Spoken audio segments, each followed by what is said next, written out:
After 26 years of marriage, she casually admitted cheating over our anniversary dinner. Said she'd do it again. I calmly finished eating while she waited for tears or rage. She got neither. What she got was a divorce lawyer, frozen accounts, and a DNA test that shattered everything. My name is Paul Garrison. I'm 54 years old, and until recently, I thought I had it all figured out. Corporate controller for a mid-sized manufacturing firm, 2 kids who'd grown into decent adults, a house in the suburbs that we'd paid off 5 years early. I worked hard, provided well, and kept my head down. My wife Angela, 52, had been my college sweetheart. We built a life together, or at least I thought we did. That Saturday evening started like any other. I came home from running errands to find Angela in the kitchen, which was unusual. She rarely cooked anymore, claimed she'd done enough of it raising the kids. But there she was, standing at the stove in a black dress I'd never seen before, stirring something that smelled like expensive wine and poor decisions. "You're cooking?" I asked, setting my keys on the counter. She didn't turn around. Thought we could have a nice dinner. Just us. The table was already set. Candles, cloth napkins, the good china we saved for holidays. Red wine in crystal glasses that caught the fading sunlight through the window. It felt staged, like a scene from a movie where someone's about to deliver bad news. I sat down. She brought over 2 plates, some kind of chicken with roasted vegetables. It tasted fine, but my appetite was already fading. Something in her eyes, the way she kept glancing at me, then looking away, told me this wasn't about reconnecting. We ate in near silence for maybe 10 minutes. She refilled her wine glass twice. I hadn't touched mine. Then she set down her fork, leaned back in her chair, and smiled. Not a warm smile. Something colder, almost triumphant. "I need to tell you something," she said. I looked up from my plate. I had a one-night thing. She paused, watching my face for a reaction. And honestly, I'd do it again. The words hung in the air between us like smoke. I could feel her waiting, expecting me to explode, to yell, to demand details. Maybe throw something. That's what she wanted, I realized. A reaction. Drama. Some validation that I still cared enough to lose control. Instead, I picked up my fork and took another bite. Chewed slowly. Swallowed. Set the fork down with deliberate care. "Okay," I said. Her smile faltered for just a moment. "Okay, that's all you have to say." I stood up, picked up my plate, and walked to the sink. Rinsed it off. Dried it. Put it back in the cabinet where it belonged. Behind me, I could hear her shifting in her chair, the confusion in her silence. "Paul, are you even listening to me?" I turned around, looked at her directly. "I heard you." Then I walked upstairs to our bedroom, closed the door, and sat on the edge of the bed. My hands weren't shaking. My breathing was steady. Because this wasn't a surprise. Not really. It was confirmation. And I'd been preparing for this moment longer than she could possibly imagine. The folder on my laptop labeled Contingency Plan had been growing for 8 months. Bank statements. Email archives. Security camera footage she didn't know I'd backed up to the cloud. I'd learned to be patient, to document everything, to wait for her to make the first move. And now she had. By morning, when she expected her usual coffee brought to her bedside like I'd done for over 2 decades, she'd discover that some routines die quietly. No shouting, no begging, just the sound of her world beginning to shift beneath her feet, one locked account at a time. Sunday mornings used to follow a rhythm. I'd wake at 6:30, go downstairs, grind the coffee beans Angela preferred from that overpriced shop downtown, brew a full pot, pour her a cup with exactly 1 cream and half a sugar, carry it upstairs on the wooden tray her mother gave us years ago. She'd stretch, smile, pretend we were still the couple from our wedding photos. That morning, I woke at 6:30 like always. But instead of heading to the kitchen, I got dressed. Dress pants, button-down shirt, the navy blazer I wore to quarterly board meetings. I combed my hair, splashed on cologne, grabbed my leather briefcase from the closet. By 7:15, I was walking down the stairs, keys in hand, when I heard movement from the bedroom. Angela's voice, groggy and confused, drifted through the door. "Paul, are you making coffee?" I didn't answer, just kept walking. In the kitchen, I poured myself a glass of water, drank it slowly while looking out the window at our backyard. The swing set we'd built for the kids was still there, rusted now, but standing. I remembered Logan at 5, Natalie at 3, both of them laughing while I pushed them higher and higher. Angela had been inside, on the phone with her mother, barely watching. I heard footsteps on the stairs. Faster now. Urgent. She appeared in the kitchen doorway, hair messy, wearing that silk robe I'd bought her for Christmas 3 years ago. The one she said was too expensive, but wore constantly when she wanted to feel elegant. "Where are you going?" she asked. I set the glass in the sink. Out. Out where? It's Sunday morning. I picked up my briefcase, looked at her directly. The password to the joint checking account has been changed. Her face went blank. What? You heard me. I walked past her toward the front door. She followed, her voice rising. Paul, what are you talking about? Why would you change the password? I opened the door, stepped outside into the cool morning air. Try logging in. You'll see. Paul. She was standing on the porch now, barefoot, arms crossed. This is ridiculous. Change it back. I got in my car, started the engine. Through the windshield, I could see her face shifting from confusion to anger. She pulled out her phone, probably trying to access the account right there. I knew what she'd see. Access denied. I backed out of the driveway and drove away. In my rearview mirror, she was still standing there, phone in hand, looking smaller than I'd ever seen her. I didn't go to the office. I went to a coffee shop 3 towns over, the kind of place where nobody knew me. Ordered a black coffee and a bagel, sat by the window, and pulled out my phone. 3 missed calls from Angela already. Then a text. What the hell is going on? Another. You're being dramatic. Another. I don't have time for this. Fix the account. I silenced my phone and opened my email. The message I drafted last night was still there, ready to send. Subject line, account access update. Recipients, our financial advisor, our accountant, our estate attorney. I hit send. Within 20 minutes, Angela would try calling all 3 of them. They'd all tell her the same thing. Mr. Garrison has requested temporary restrictions on joint assets, pending legal review. For questions, please consult independent counsel. Independent counsel. Those 2 words would land like a hammer. I finished my coffee, opened my laptop, and started reviewing the next phase. By noon, her spa membership would bounce. By 2, the wine club payment would fail. By evening, the automatic payment for her car lease would be declined. I wasn't destroying anything. I was simply removing my participation. Quietly, methodically, letting her discover, piece by piece, how much of her comfortable life had been built on my silence. She thought my calm last night meant I didn't care. She was about to learn it meant I'd already moved on. By Monday morning, Angela's world was starting to fray at the edges. I knew because I designed it that way. Every thread I'd been holding up for years, I was now letting go, one by one, watching to see how long it took her to notice the structure collapsing. I want to work like normal. Checked emails, reviewed financial reports, attended the morning operations meeting. My assistant Karen asked if I was feeling all right. I told her I'd never felt better, and I meant it. Around 10, my phone started buzzing. Angela. I let it go to voicemail. Then another call. Then 3 texts in rapid succession. The spa called. They said my membership payment failed. My credit card was declined to the grocery store. Paul, what did you do? I pocketed my phone and went back to work. At lunch, I drove to my attorney's office. Not the estate attorney we'd used together, the one who'd handle my father's will. A different one. Philip Crane, divorce specialist, former prosecutor, the kind of lawyer who didn't take cases he couldn't win. His office was downtown, 12th floor, windows overlooking the river. Professional, intimidating, exactly what I needed. Paul, he said, shaking my hand. Good to see you. Have a seat. I'd contacted Philip 3 months ago, laid out the situation in broad strokes.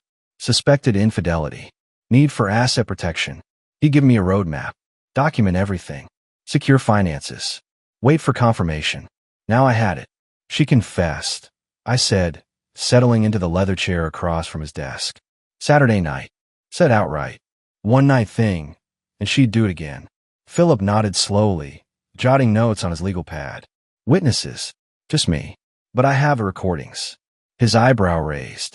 Recordings. Home security system. Audio and video. She doesn't know it backs up to cloud storage. I have the entire conversation. He set down his pen. That's solid. What else do you have? I pulled out a thumb drive from my briefcase, slid it across his desk. Bank records showing irregular spending. Hotel charges on her credit card. Text messages between her and someone named Travis Keller. He's a consultant at her friend's marketing firm. They met at some networking event 8 months ago. Philip plugged in the drive, pulled up the files on his computer. He scrolled through them silently, his expression unchanging. After several minutes, he looked up. "This is thorough. Very thorough. I'm a controller," I said. "Details are kind of my thing." He smiled slightly. "Well, your attention to detail is about to save you a lot of money and headache. With this evidence, we can file for fault-based divorce. Adultery's still grounds in this state.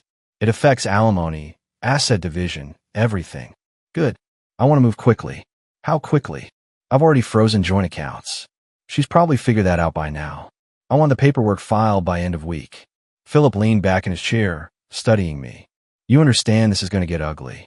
She'll fight back. Let her fight. How about the high ground?" He nodded. "All right. I'll draft the petition today. We'll include the evidence of adultery, request temporary restraining orders on asset movement, and file for full dissolution. You'll need to be prepared for her response." "I'm prepared." We shook hands. I left his office feeling lighter than I had in months. The machinery was in motion now. Legal, methodical, irreversible. When I got back to my car, I had 14 missed calls from Angela. I deleted them all without listening. She'd wanted my attention. Now she had it. Just not the kind she expected. Angela was waiting when I got home that evening. Not in the kitchen, not upstairs, but in the living room, sitting on the couch with her arms crossed and her face set in that expression I'd seen 1,000 times before. The one that said she was the reasonable one, and I was being difficult. "We need to talk," she said the moment I walked through the door. I set my briefcase down, took off my jacket, hung it on the hook. "About what?" "Don't play dumb, Paul. You know exactly what." I walked past her into the kitchen, opened the refrigerator, pulled out a bottle of water. She followed me, her heels clicking on the tile floor. "You locked me out of our accounts," she said, voice rising. "Do you have any idea how embarrassing that was? My card got declined to Whole Foods. In front of people I know." I took a drink of water, looked at her calmly. "You should have kept a separate emergency fund. Financial planning 101. Her face flushed. "This is our money, Paul. You can't just lock me out." "Actually, I can." And I did. "Why?" "Because I told you the truth. Because I was honest." I set the water bottle down on the counter. "You call that honesty? Sitting me down at dinner, smirking while you tell me you cheated and you'd do it again? That's not honesty, Angela. That's cruelty. I thought you could handle it. You're always so calm, so controlled. I thought you wouldn't even care. You thought wrong." She stepped closer, her voice dropping to something almost pleading. "Paul, come on. It was one mistake. One night. It didn't mean anything. Then why'd you say you'd do it again?" She faltered. "I don't know. I was angry. I felt trapped. You're always working, always focused on everything but me. So you cheated. I made a mistake." "No," I said, meeting her eyes. "You made a choice, and now I'm making mine." Her expression shifted, fear creeping in behind the anger. "What does that mean?" "It means you should probably find yourself a lawyer." The color drained from her face. "A lawyer?" "Paul, you're not serious." "Dead serious. You can't just throw away 26 years over one night." I picked up my water, moved toward the stairs. "I'm not throwing anything away. You already did that." "Paul, wait." I stopped, turned back. "Do you know what the worst part is? It's not the cheating. It's that you thought I was too weak to do anything about it. You thought you could tell me to my face, watch me sit there and take it, and then we just go back to normal. Like I'm some kind of doormat. I never said that. You didn't have to." I went upstairs, closed the bedroom door, and locked it. Behind me, I could hear her pacing in the hallway, her breathing heavy. Eventually, she knocked. "Paul, open the door." I didn't answer. "Paul, please. We can fix this." I pulled out my phone, opened the folder with the recordings, and listened. Her voice, clear as day. I had a one-night thing. And honestly, I'd do it again. I saved the file one more time, just to be sure. Then I lay down on the bed and closed my eyes. Tomorrow, Philip would file the paperwork. By the end of the week, Angela would be served. And by the end of the month, she'd realize that the calm, controlled husband she'd taken for granted had been quietly preparing to dismantle everything she thought she could control. She wanted honesty? She was about to get more than she bargained for. Wednesday afternoon, the envelope arrived.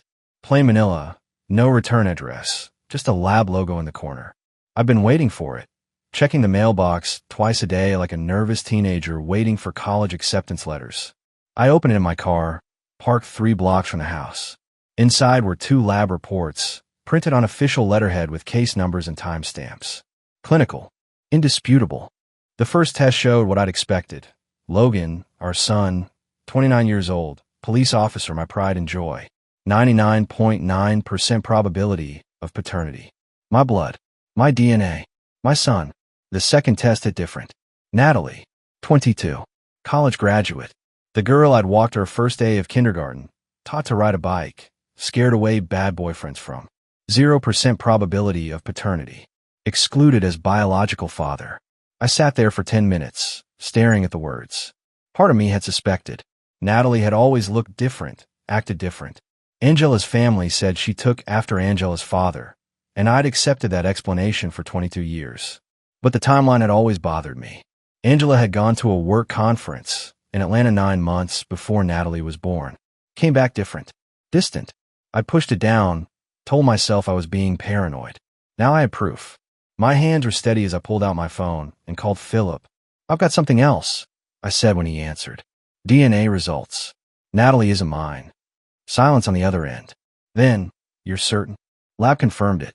Tested both kids. Logan's mine. Natalie isn't.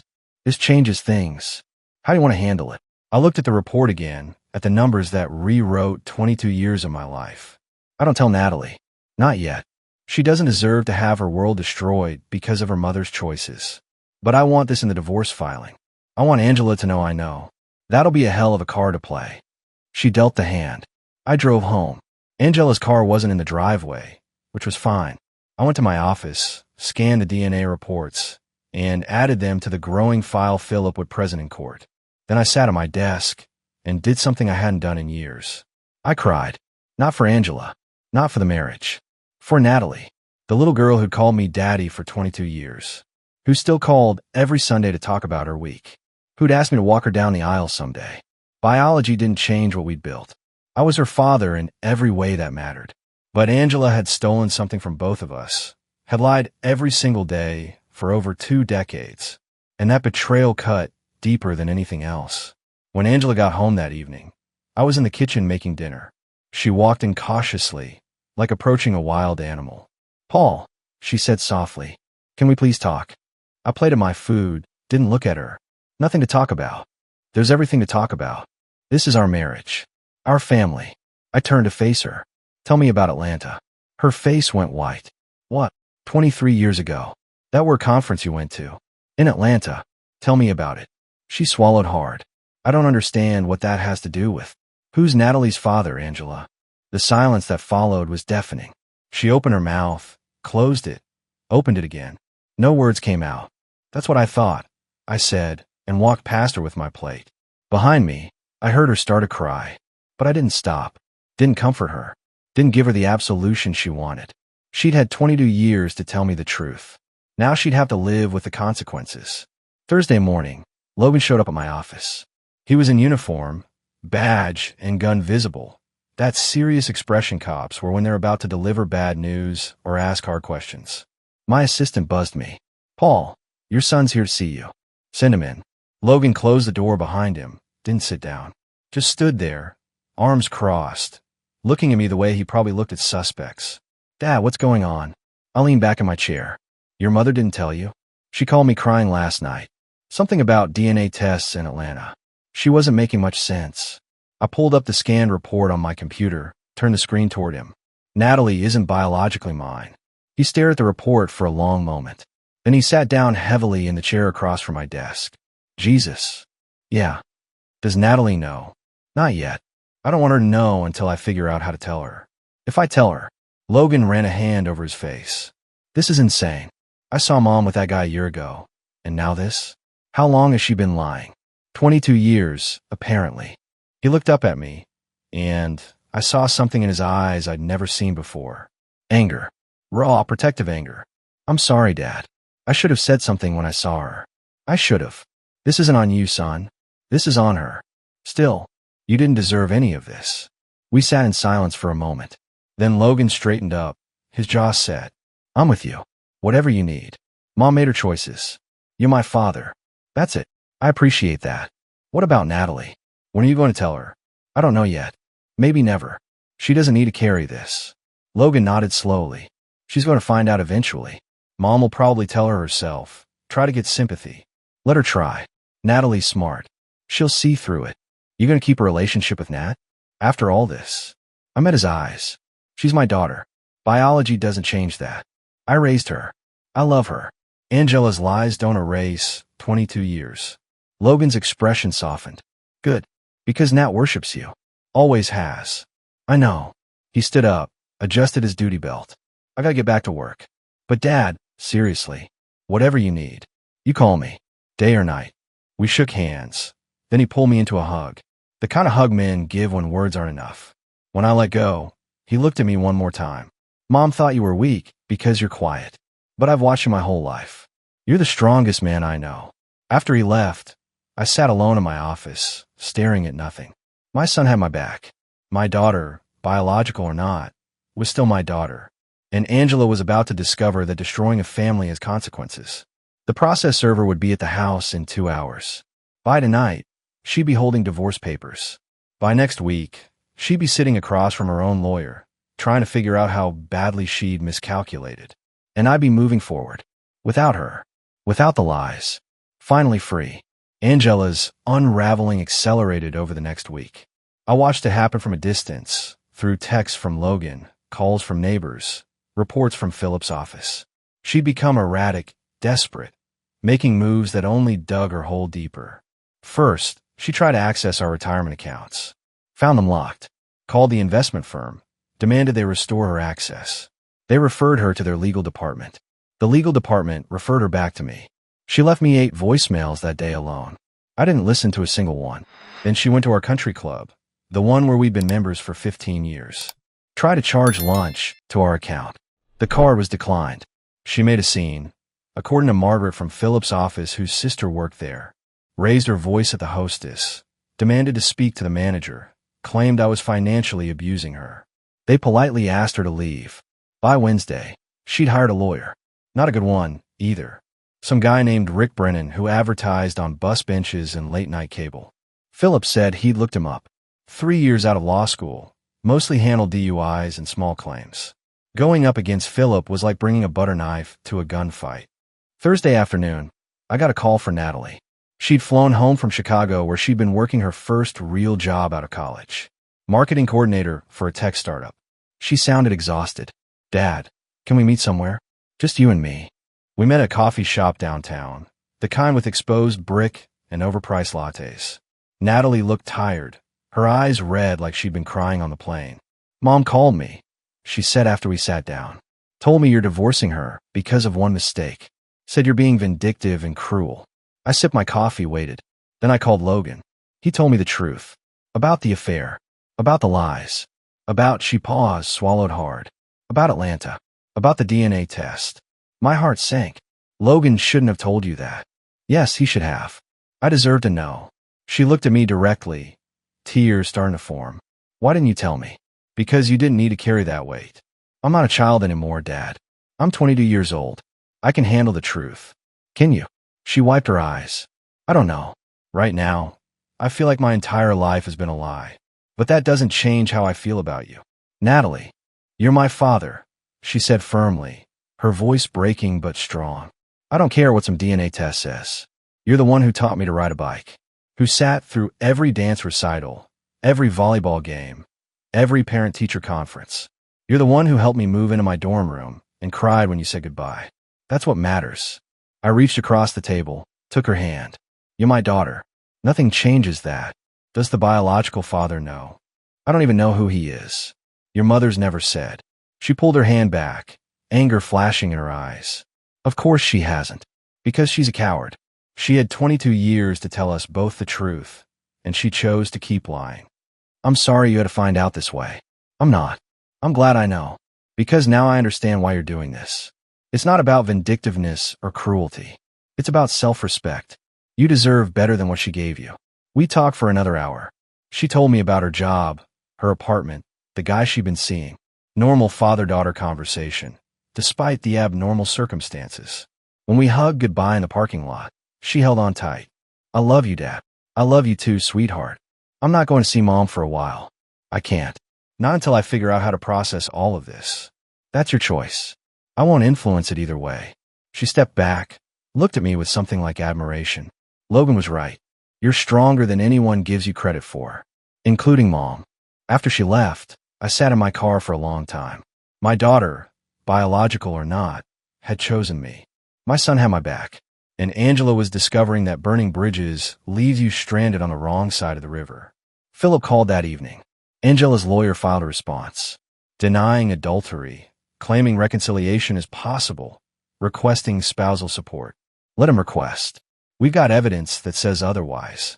Agreed. We'll file our countermotion Monday. In the meantime, her lawyer wants to meet. Settlement discussion. Already, he knows they're going to lose. He's trying to minimize damage. No settlement. This goes to court. You sure? It'll cost more, take longer. I'm sure. She want to play games. Now she gets to see how they end. The following week, Angela's friends started abandoning her.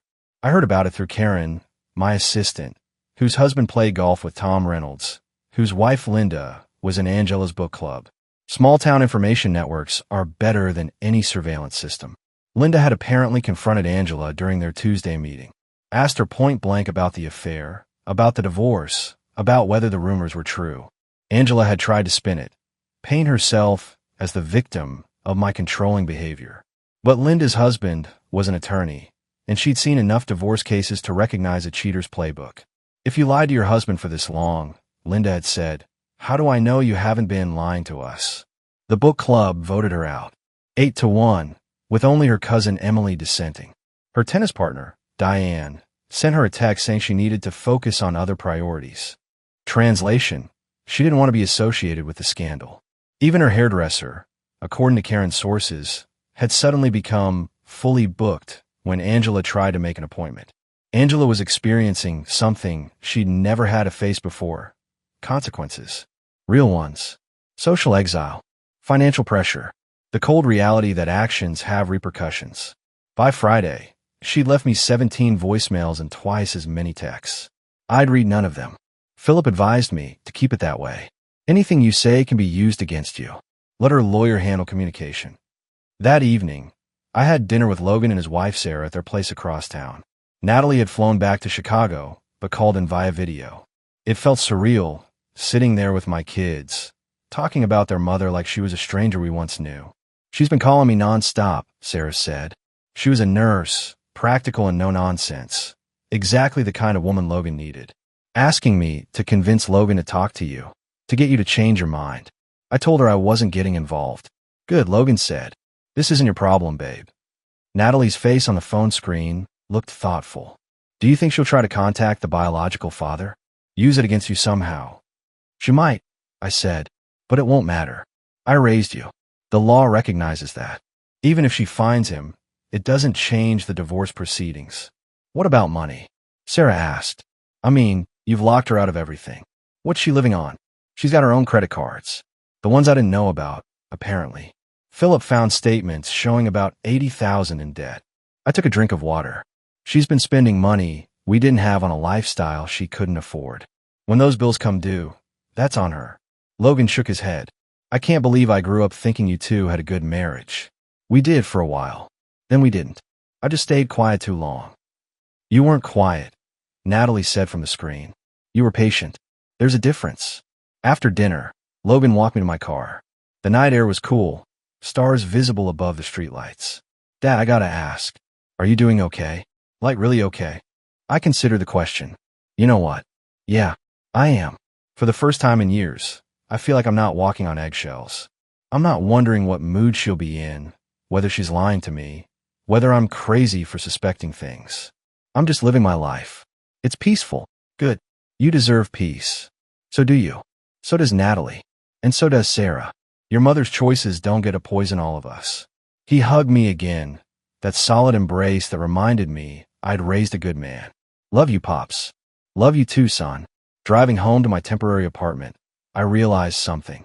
Angela had spent weeks trying to break me, trying to make me regret filing for divorce. trying to manipulate our kids into taking her side. But every move she made only pushed people further away. She was her own worst enemy, and I didn't have to do anything except stand firm and let her destroy herself. Justice, I learned, doesn't always require action. Sometimes it just requires patience. The divorce hearing was scheduled for a Tuesday morning in late October. Philip had warned me it might not even go to trial if Angela's lawyer had any sense. But Rick Brennan apparently believed he could perform a miracle with no evidence and a guilty client. The courtroom was smaller than I expected. Wood paneling, fluorescent lights, an American flag in the corner.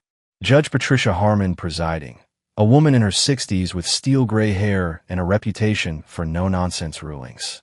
Angela sat at the other table with Brennan, wearing a conservative navy dress and minimal jewelry. The wronged wife costume. She glanced at me once when I walked in. I didn't acknowledge it. Philip laid out our case methodically, presented the security footage of Angela's confession, bank records showing her secret spending, the hotel receipts, text messages with Travis Keller stretching back 9 months. Each piece of evidence was time-stamped, documented, irrefutable. Then he presented the DNA results. Your Honor, we have laboratory confirmation that the defendant's daughter, Natalie Garrison, is not biologically related to my client. Mrs. Garrison concealed this information for 22 years, maintaining a pattern of deception that extended far beyond the recent adultery. Angela's face went white. Brennan looked like he'd been hit with a brick. He stood up, fumbling with his notes. Your Honor, this is highly prejudicial information that has no bearing on the current dissolution. It has every bearing, Philip interrupted smoothly. It speaks to Mrs. Garrison's character, her willingness to deceive, and her complete disregard for the sanctity of marriage and family. This wasn't a mistake or a momentary lapse. This was calculated, sustained dishonesty spanning decades. Judge Harmon studied the DNA report. Then she looked at Angela. Mrs. Garrison, did you know the child was not your husband's? Angela's lawyer whispered something to her. She nodded, spoke quietly. Yes, Your Honor. And you never disclosed this to your husband? No, Your Honor. 22 years of deception. The judge's tone was flat, disapproving. She set down the document. Continue, Mr. Crane. Philip smiled slightly. Your Honor, given the evidence of adultery, sustained deception, and Mrs. Garrison's significant personal debt of $80,000, we request a finding of fault, denial of spousal support, and equitable distribution of assets weighted in favor of my client. Brennan tried to rally, called Angela to the stand, had her explain how our marriage had been difficult, how I was emotionally distant, how she'd made one regrettable mistake. She cried on cue, dabbed at her eyes with a tissue. Judge Harmon looked unimpressed. Then Philip cross-examined. He was surgical, precise, leaving her nowhere to hide. Mrs. Garrison, you testified you made one mistake. How many times did you meet with Mr. Keller? I don't remember exactly. We have documentation of 17 separate hotel visits over 8 months. Does that refresh your memory? Her lawyer objected. The judge overruled it. And Mrs. Garrison, when you discovered you were pregnant with Natalie, did you attempt to determine paternity? I assumed. Yes or no, please? No.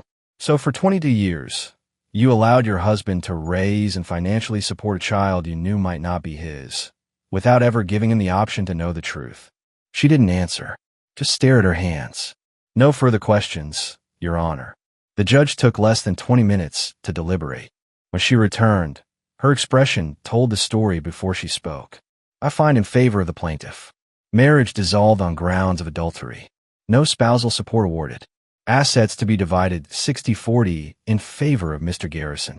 Mrs. Garrison is responsible for all personal debts incurred in her name. Custody of any minor children is not applicable. Mr. Garrison retains all pension and retirement benefits accrued during the marriage. Angela's face crumbled. Brennan started to stand, probably to object, but the judge held up her hand. This case is concluded. Papers will be filed by end of business today. It was over. Outside the courthouse, Philip shook my hand. That was one of the cleanest wins I've had in years. Congratulations. Thank you. What will you do now? I looked up at the sky, clear and blue despite the autumn chill. Lie my life. Finally, 10 months later, I stood in the backyard of my new house, smaller than the old one but mine alone, watching Logan help me assemble a new grill. Natalie was inside making potato salad, and Sarah was setting up the patio furniture we bought last week. Life had settled into something I barely recognized. Peaceful. Simple. Mine. The divorce had been finalized that November. Angela moved into a small apartment across town, started working as a receptionist at a dental office. Her friends never came back. Her debt followed her like a shadow.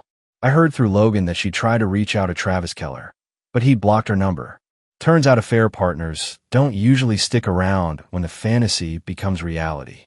I'd sold the old house, split the proceeds according to the court order, bought this place with cash, no mortgage, no ties to the past. 3 bedrooms, a decent yard, quiet neighborhood. Everything I needed and nothing I didn't. Hand me that wrench, Logan said, pointing. I passed it over, watched him tighten the last bolt on the grill assembly. Thanks for helping with this. No problem, Pops. What are we grilling anyway? Steaks. The good ones. Nice. Natalie came out carrying a bowl, followed by Sarah with paper plates. Food's ready when you are. We sat around the new patio table, the 4 of us, eating and talking about nothing important. Sarah's new nursing job, Logan's promotion to detective, Natalie's upcoming presentation at work, normal family conversation, the kind I'd missed for years. Have you heard from Mom? Natalie asked eventually, her tone carefully neutral. No. You. She texted last week. Asked if we could meet for coffee. What did you say? That I wasn't ready yet. Maybe someday, but not now. She picked at her salad. Is that terrible? It's honest, I said. That's all you can be. Logan raised his beer. To honesty. And to Dad, who showed us what integrity looks like even when it's hard. We clinked bottles and glasses. Sarah smiled at me. Have you thought about dating? Sarah, Logan warned. What? It's a fair question. He's not a monk. I laughed. Maybe eventually. Right now, I'm just enjoying the quiet. The quiet's overrated, Natalie said, grinning. You should get out there. You're a catch, Dad. Corporate controller. Own house. Good credit score. You're basically a unicorn in the dating market. I'll keep that in mind. But the truth was, I wasn't in a hurry. For 26 years, I'd structured my life around someone else's needs, moods, demands. Now I had time to figure out what I actually wanted. Who I was without the weight of a failing marriage dragging me down. Later, after everyone had left and the sun was setting, I sat on my back porch with a beer and my phone. Pulled up the photos from today. Logan laughing at something Sarah said. Natalie with potato salad on her nose. Normal moments. Happy moments. I thought about Angela sometimes. Wondered if she understood yet what she'd thrown away. Probably not. People like her rarely do. They're too busy rewriting history, making themselves the victim, refusing to accept that their choices have consequences. But that wasn't my problem anymore. I'd spent 8 months planning my exit, documenting evidence, building a case. And when the moment came, I'd executed it with precision. No yelling, no drama, just quiet, methodical dismantling of a life that had been built on lies. My phone buzzed. Text from Philip.